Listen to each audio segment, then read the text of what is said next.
Hello again and welcome back. Crosstown Gamer here, and today we're continuing our playthrough of Andean Abyss, Insurgency and Counter-Insurgency in Colombia. This is Coin Series Volume 1, and we are right up against now our first propaganda card.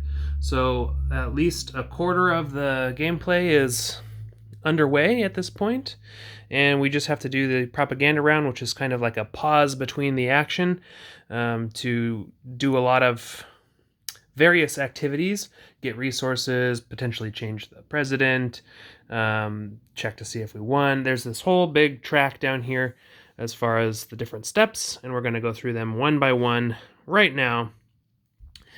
And just to remind everyone, we are playing as the government faction, so the blue pieces out there, light and dark, and then we are playing against the bots, which are controlling all the other factions.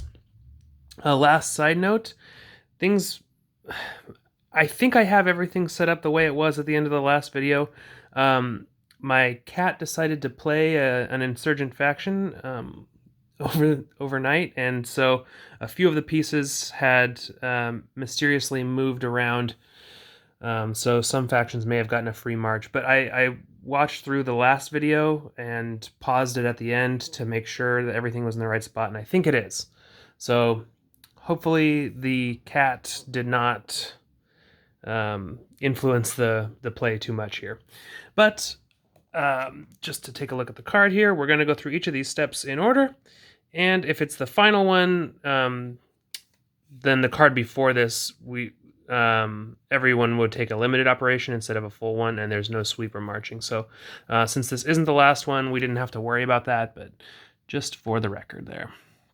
So step one, and I'd love to use this little track, and it's great, and we are going to use it, but to actually find out what to do on each of these things, it only really says a couple of words, which might be meaningless if you haven't gone through it. So I'm going to reference this sequence of play chart, because at the bottom it has this really well thought out summary or reference sheet for each of the propaganda rounds and what you do for each step, and anything that's not explicitly clear here is in the rulebook as well, but this is just like a super handy sheet that we can reference here. So step one, victory. If any faction has met its victory condition, the game ends.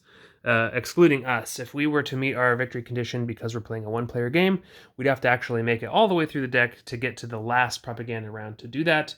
But it doesn't matter anyway, because we are still shy of our total support that we need. Which reminds me, I need to update that anyway. Let me... I think some bases and things got manipulated. Let me just double check. I'm going to pause and double check all the victory conditions and make sure that no one snuck in a win. Hold on. Okay, miraculously they actually are in the right spot, so maybe I did that last time. Anyway, check to see if anyone's met their victory condition. So our victory condition, we need to be greater than 60 support and some other things, but we're not there, so that's not something that we need to worry about. The next, we'll check the Farc victory conditions, and what they need is their bases plus opposition to be greater than 25. Their bases plus opposition is only at 23. So if you count up all of the active opposition locations, so 1 times 2 is 2, 4, 6, 8, and you count all those up, and then you add to it the number of bases they have, which is 9. They have all their bases out. You get 23, which is still shy of 26, which is the magic number for them. The cartels need to have bases greater than 10 and resources greater than 40. So they only have 8 bases, so right there, they're not in contention for a win, and their resources are way down there at 9. Lastly, we have the AUC, and they need to have more bases on the map than the Farc, which they have 1 to the Farc's 9. So also not a win for them. So that's victory. Then we will go on to Sabotage. Listen, all y'all, it's a Sabotage. So we're going to place one sabotage on each lock, that's line of communication, that's adjacent to Farc-controlled cities or where guerrillas exceed cubes. Luckily, we were pretty fortunate that none of the guerrillas made it onto the lines of communication, so we didn't really have to worry about defending those. So none of those are there. And in all of the cities, they are either government controlled or uncontrolled. This this city down here, Nevia, I think, yeah, Neiva, is uncontrolled because the cartel are the only pieces there, but it's not Farc controlled. Similarly, I know we have an overflow box here going. The government controls that one though, so there are pieces there. We control that, and all the other cities are government controlled. So no sabotage. And next we're going to go on to resources. So for this, the government, that's us, gets a flat 30 minus the economic value of any sabotage lines of communication. So if we had put sabotage markers on a line of communication, we would be missing out on the resources printed there. So 3 here or 2 there, for example. But since we didn't, all of them are unsabotaged, so we get the flat 30 minus 0, and then we get plus aid, but no aid if Samper, and Samper is still the president, so aid doesn't matter. And so, yeah, reflecting on some of my choices earlier in the game to not adjust this marker up or down, that was probably foolish, because I think you can adjust that marker just fine. It's just you don't actually get the resources from the aid. So just a little bit of strategic thing. Don't ignore the aid.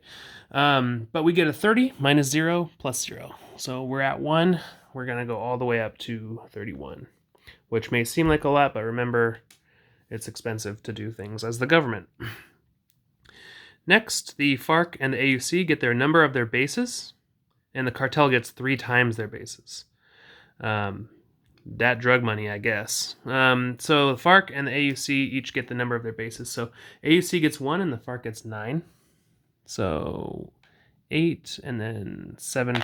7 plus 9 is 16 for the Farc. And then the cartel has 8 bases. So 3 times 8 is 24, which should bring them to 33. So they're crushing it. They don't need that many more resources to win the game. Then the shipments. Oh, I think this is going to push them over the edge as far as resources required. Shipments, they get 6 resources per shipment, or they can replace it with a base. The rules do say they want to go for bases first for all their shipments, if possible, within the limits of stacking and all of that. Otherwise, they're going to get the 6 resources. So, and it could be any faction that controls the shipments. It just so happens that the shipments are controlled by Cartel right now, so they are the ones that have to make that decision. There are 2 shipments here, and there's no room for a base in this location, so they're going to get resources from these 2 shipments. And 6 times 2 is 12, so they're going to go up to 45. Then the other one is in Cali, and they are overflow box. They do have there is one base here, so there is room for a second base, because you can always have 2, or there's a limit of 2 total bases amongst all the players. So one of their shipments can be used for a base, and the other one can be used for resources. So they'll get 6 resources and a base there. The base here, and the 6 resources here. All the way up to 51. And I put the shipments back where they belong there. Okay, so now we're done with resources, so we will move along to support. Let me just slide that along. Okay, civic action. Here's where some stuff on the board can start to change. In spaces with government control and any troops and police, so we need both light dark blue cubes and control of a region, we can shift, well, I don't think there's any terror on the board right now. No. we can remove terror for 3 resources, and then after that, we can shift the support 1 level toward active support on the board. But I think anywhere that we have anywhere that we basically have active support anyway, except for here and here. And neither of those places do we have police nor control for either of them. So we don't get to buy any civic actions, so probably poor planning on my part. So we're done with civic action. Then we go to agitation, which is essentially identical. It's the mirror image, but for the Farc. So they can spend resources to remove terror and then shift 1 level toward active opposition. And they only need control for that to happen. And now we've got these nice control markers up there that we could have done and sprinkled on the map. And we do that for other coin games, but this one it's fine because we're just checking it now. But I think every single space where the Farc has pieces is already at active opposition, except for, again, here and here. Those are the 2 locations where it would be even remotely possible for them to do this. They are at neutral, but they need control, and to have control, they need to outnumber all of the other factions combined in that location, so 1 does not outnumber the 9 pieces that are here, so no control there. Here they have 1, 2, 3, 4, 5, 6, 7, 8. And we have 6 and the AUC has 3, so 9. It's 8 versus 9. It's actually closer than I would have liked it. So good thing we had all those troops there. Otherwise, they'd be able to get some more opposition and potentially win the game soon in the next propaganda round. Because we're already past the victory check, so even if we push a faction over their victory threshold, they would have to hold on to that until the next propaganda round, because that's the next time that we would do a victory check. Next, we're going to do the election. So if support is 60 or less, it's at 56 right now. Then advance the El Presidente box 1. So we advance it over 1, and we have to place 1 Farc zone. So I'm going to go over that. I just want to make sure I have the placement rules correct for the non-players. So I'm going to pause for 1 second. Okay, so the placement is such that you place it, so you examine all the departments on the map. Anywhere that is not a Farc zone already, which is every department still, and has the most number of Farc pieces, that's the location where the Farc zone goes. And I think we kind of shot ourselves in the foot here, because this spot has 7. This has 6, 6. This spot down here is looking like the likely candidate. I think that's the spot it'll go. So where is my marker for that? Here it is. So there's a little handy Farc zone marker. We're going to place it there. And the rules state that government cannot enter that department, even through an event. Normal, rule-breaking stuff doesn't matter. The government has to leave. They immediately redeploy all of their forces there. So all of these have to go away to another spot. So I'm just temporarily going to put them up here, but we might reshuffle them around. So yeah, essentially the government is ousted, and we can't go in there anymore until that is removed. So once we get to here, we remove all the Farc zones, but that kind of sucks, because that's where we wanted to place our base. If we had a base there, that would get removed too. So we didn't get the chance to, sweep and then assault and take out enough of their forces that the Farc zone would go elsewhere.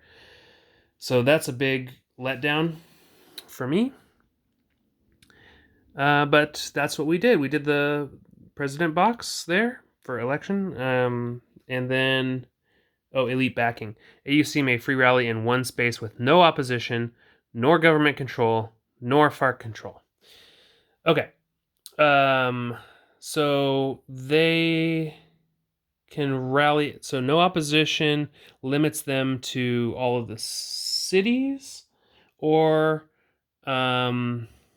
these departments here or these departments up here. The rest, so the cities and then this kind of middle wedge of the map. I guess they could technically go over here as well. But then, so what is it? No opposition, and then no government control and no Farc control. So the cities, again, are out now, except for this one. They could rally there. No Farc control. Nope, those are all... So they can go anywhere in this central wedge of the map for their rally, or potentially any of these what is it called? Zero population zones. Let me just double check to make sure that this is a normal choice for location, indicating that it would be random. But I'm going to check in the rules to make sure that elite backing isn't a special case where it's like, oh, they want to go where they have a base or something like that. One sec. Okay, it actually says they want to do it in a space where they can place a base if possible. But none of these spots they could place a base because they're either full or they have opposition or, something like that. So if there's no such space, then it uses their typical rally requirements on their flowchart. So they're going to just rally like normal and in such a way that they're following their priorities from the flowchart. So guerrillas to underground. Oh, but they don't want to do this either. They want to place guerrillas at. They can't do the base, and they don't want to do this guerrillas to underground thing because they're going to get to do that anyway in the reset phase. So they want to place guerrillas at Farc bases, AUC bases, and elsewhere. So the only spot in this kind of wedge where there's no opposition is going to be down here that has a Farc base in it. So they want to rally there, and in doing so, they get to place one guerrilla, or I think it's population plus. No, they get to place one, and if they have their own base, they can do population plus bases. So it seems like, I don't know why they wouldn't want to do it there, but they want to go here, and they just get to place one guerrilla. They don't have a base of their own, so they can't do the population plus bases. That's their free rally. It doesn't cost them anything. And we're moving right along. Where did my flowchart go? Or sequence of play. There it is. That was elite backing. We're done with support. So we will do the redeploy. In Cuba Libre, this is the most confusing thing for me, but luckily, since we're the government faction in this case, we have a little bit of agency, and we don't have to worry too much about it. Okay. Basically, though, anywhere that we have troops on the board that are on locks or departments without bases, we have to redeploy them or move them into spaces that have bases or are cities, government-controlled cities. So notably, we can't actually go here. That sucks. All right, so we have to take everywhere. So these troops are safe because they're at a government-controlled department that has a base. All the other troops on the map are mostly safe because they're in government-controlled cities. However, here, these troops have to be relocated because there's no base, government base there, and it's not a government-controlled city. So we have to relocate those to somewhere else that fits one of those requirements. And I know I temporarily put these here because I know the next sentence in there, I just want to be explicitly clear here. So you must move troops on locks or in departments without government bases. So departments without government bases is most of the map. And you must move them to government-controlled spaces that are cities or have government bases. So anywhere that's not a city or a spot with a base, you have to relocate all the troops on the map 2 spaces that are like that. Then it may move other troops to such spaces. What it means is you can basically teleport all of your troops or police anywhere you'd like within those criteria. So I'm just reading it here. It may move other troops to such spaces and police to any locks or government-controlled spaces. Don't adjust control until this is complete. So we can shift around a few things. Maybe we should get a couple. I want at least like 1 troop and 1 police in every city, I think. Just so that our options are more flexible. Because some things require all 3, control, police, and troops. So I think that's probably fine. And then we can also move police onto locks or just any government-controlled spaces at all. So, for example, we could move some police there because it's government-controlled. We can move them onto the locks, which maybe we should. Where are some ones that are, like this is a pretty high-value one. It's a 2, and it's in the thick of the fight there. Let's pick a couple from up here and move them there and there. And I think that's probably satisfactory. So we've gotten control of a couple of the maybe we want to put one here too. Sorry. Let's do this one here. Just so that way, if the Farc end up going onto the locks in the game, we don't have to really divert a bunch of our resources and attention to protecting it. That's all that we need to do for redeploy. And then next we're going to reset. All factions go to eligible. Bloop, blop, bloop. We discard any insurgent momentum. Do we have any of those? We've got a government capability here. I don't think we have any other ones I would have remembered. Yeah, we even got the government capability, but yeah, I don't think so. Remove terror and sabotage. We didn't have any of those to worry about. All guerrillas get flipped to underground, and then we play the next card. Or if it's the final round, we'll determine victory. So we're going to flip every piece that's active on the map back to underground, and I'll probably miss one because I'm on camera and I tend to make mistakes or fumble over my words or do dumb things publicly.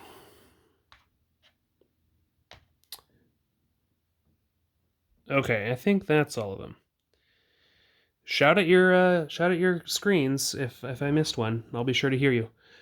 Okay, then we play the next card. So we'll figure out what it is. Blackhawks. And then, after that, we get to see the next card, which is Tres Esquinas. A couple of government first cards here. Let's take a look at what these do.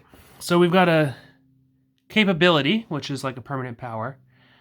And it says, airlift moves any number of troops. So if we look at our player aid, I'm going to go through this card, I think, and then end the video there. Where is our menu of options? Oh, it's underneath all this crap. Okay. Airlift says move up to 3 troops from any one space to another. This would grant us the power to have unlimited movement with our troops from any one space to another. Ooh, wow. I like that because part of the issue was it was just so damn hard to get all of our troops from the cities onto the board with enough time to do the sweeps and all that stuff. So I like that option. Alternatively, if we were to pass, we would be up first on the next card, so I just want to see what that would do. Government places 1 base and 3 troops into any department. Oh man, that's also good. But the issue with that is most of the spots on the board already have 2 bases at this point. So, like, we'd be placing a base way out here or like over here, which is fine, but or like up here. There's nothing going on up there. There's no reason to have a base up there. Again, I kind of wanted to have bases. We've got a base there. I wanted like one over here and maybe even one down here. So I think that's actually less desirable than the capability. I don't know what the right move is. It's just so good. It feels good anyway. Let's see. I don't like the options for placing the base, so I think we are going to go with this. Alternatively, we don't have to take that. We can do a full turn. And if we did the full turn, then the AUC might do the event and they would kind of nerf our ability. Our airlift would only move 1 troop, which would be really bad. So in order to circumvent that, we'd have to do a op only, no special ability, so that the AUC or whoever else would not get the chance at doing the event at all. They'd still get a full turn, but they wouldn't be able to do the event. I don't know. I like the idea of being able to mobilize quickly, so I think we are going to take this. So I'm going to put the card over here. And Blackhawks is the name of the capability. I'll find it later. I don't know where it is in that bowl right now, so it's okay. We've got them here to remember what they do. So that was the event, and now the AUC get to go. And let's examine their flowchart for what they would like to do. So they can't play the event because we did it. So do they have 6+ guerrillas or available to place a base? They have 5 available. And are they able to place a base anywhere? I don't think so, because they need at least 2, if not 3 guerrillas in a spot to place a base. So they could in this spot, or this spot, but those already have full bases, stacking limit. So no. AUC is in at least half of spaces with Farc bases. Half of spaces with Farc bases. So let's look at all the spaces with Farc bases. We've got 1, 2, 3, 4, 5, 6. Yeah, 6 spots, so they need to be in at least 3 of them, and they are. They're in this one, this one, this one, and this one. So, yes. Underground AUC guerrilla at Farc base, yes. That is accurate in 4 locations. 1, 2, 3, 4. Now we get to finally figure out why they want to do that. Okay, they want to do terror. Ooh, they want to help us out. This is great. Okay, and up to 3 spaces with underground AUC guerrillas. They want to do, so maximum of 3 spaces. At 1 space with a Farc base and where there are fewer police than guerrillas. In 1 city with Farc if non-player government not at support. So, there's a semicolon there. So, if non-player government not at support. City or department with Farc. Okay. And then other cities or departments if non-player. So, all right. Let's look at the menu for the AUC and figure out how terror exactly works. So they can do this in any spaces with underground guerrillas. It costs them 1 per. They're going to activate 1 guerrilla in each selected space. Oh no, they're going to be moving our aid down though. That's going to be sad for us. Looks like -5. So if a department or city, they're going to place a terror marker and shift it 1 level toward neutral, which is going to be fantastic. Okay, so fewer police than AUC guerrillas and a Farc base. So that is everywhere that there is a Farc base and an AUC guerrilla. So here, here, here, or here. They are going to choose randomly among those priorities. So let's just say 1, 2, 3, or 4, and then we'll re-roll on a 5 or a 6. 2. So down here, because it was 1, 2. So they will activate this. They will place a terror marker. They will shift this 1 level toward neutral.